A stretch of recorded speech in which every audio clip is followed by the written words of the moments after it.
Good morning, staff. In this session, we'll be learning about Google Apps to flip a meeting and to facilitate online collaboration. Instead of just a simple presentation, we'll be flipping the meeting and then practicing online collaboration together.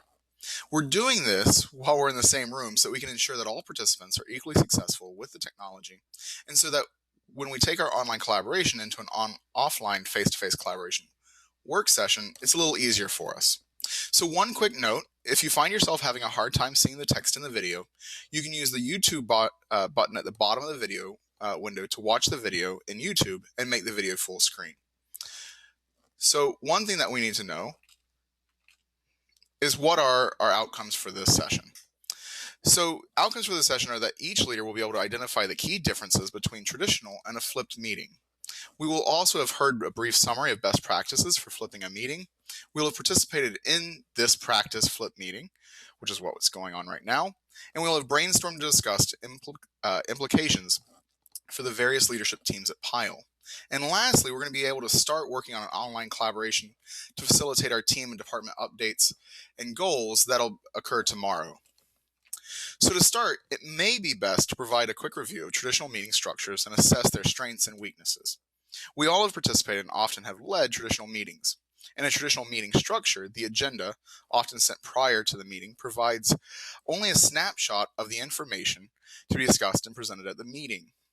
At the meeting itself, the facilitators are usually allot time to present information or brainstorm solutions or options. Participants then use the collective time that's remaining to discuss the information or options and make collective decisions. However, this structure often necessitates that the outcomes and action items of the group, the real work of the group, must occur outside the meeting, and this often happens in relative isolation from the group. As teachers, we know that this model can be less than stimulating and engaging. In fact, a recent report said that over 91% of American workers are willing to admit to daydreaming in a meeting, and 73% admit to bringing their other work to those meetings. So as instructional leaders, we know that the real work and learning takes place when we collectively engage in these high impact actions that we see. We create new understanding through discussions, we generate consensus around difficult issues, and we work together to do the necessary work that as leaders we're called to do. It's these actions that make our work as a collective team valuable and productive. However, we often can't get to these parts of the process because there's so much to present, to process, and to brainstorm. Furthermore, just as there is diverse learners in our classroom, there are diverse members in our teams. Many members need processing time and preparation time once they receive the information to then actually be able to discuss it and decide upon it. This meeting structure actually doesn't facilitate that as best as it can. So many members have a difficult time, even within our building, reaching necessary outcomes because they're still processing this information. So to solve this, many organizations and teams have started using a flip meeting structure. You can think about a flip meeting as a meeting in two parts. The first is about presentation, preparation, and even the start of discussions and collaboration. The second part is the collective meeting time spent exclusively on those high impact actions that we frequently do not have as much time for as we really wish. In the first section, information is sent out using some form of digital communication, whether that's an email, video mail, or like this, it's a screencast. Time is allotted between when this communication is sent out and when the meeting will take place so that members can process the information, prepare needed materials or data, brainstorm options or solutions, and even start to discuss this information or these options using online collaboration tools such as Google Docs or Google Hangouts or Google Circles. What's important is that this front-loaded material is done on individual rather than collective time. So members can do all of these tasks when the time allows in their own busy schedule, whenever and wherever their work or life schedule takes them. Finally, once the actual meeting takes place, nearly all the time is spent on collaborative processes.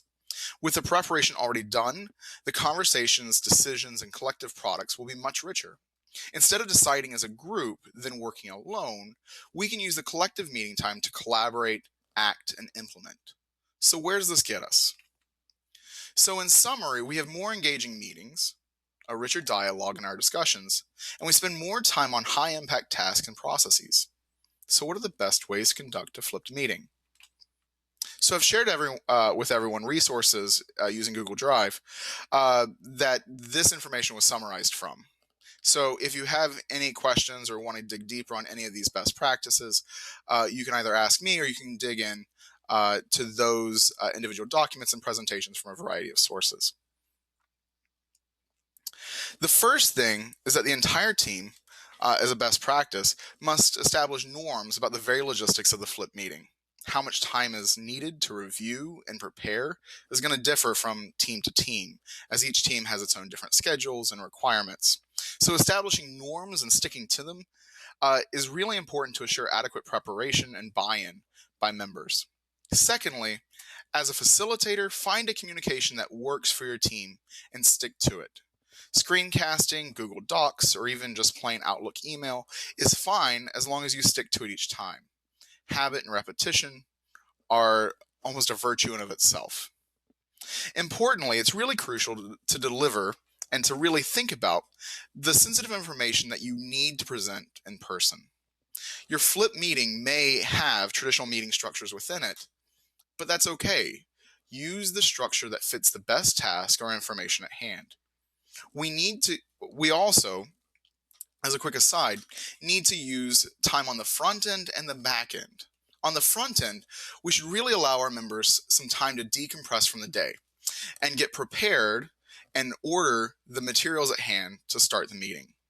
People also kind of need to have this clean mind break or a brain break like we've discussed in prior training sessions for a moment to be really productive members when we're talking about these high impact tasks. Lastly, we need to continually solicit feedback and to reflect both as a team and as a leader about the meetings and meeting outcomes. So to briefly share what tools we have within Google Chrome to facilitate a flip meeting, right now you're watching a presentation using Prezi, which is free, and Screencastify, which is also free. Both Bill and I attended a training session at Leadership Training last week about Screencastify. So if you're interested in using this for yourself or for your classroom, just ask us. We're all relatively familiar with Google Docs, which is like Word, Google Forms, which is a polling and response tool, and Google Sheets, which is like Excel.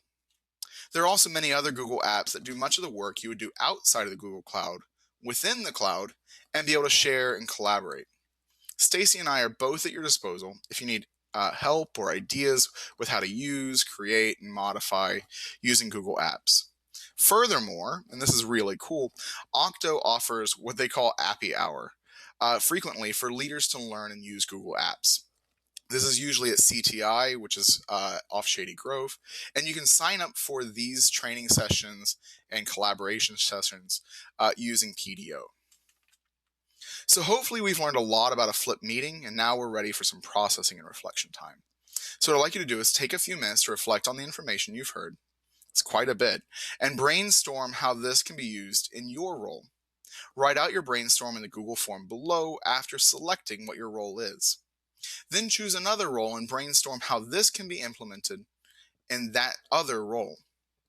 In a few minutes, we're going to separate back out into our role-specific groups. So admin will be with admin, and TLT and FIT will be each separate, to look at the brainstorms from the collective group and talk about how that impacts us. Again, thank you so much for your time and listening.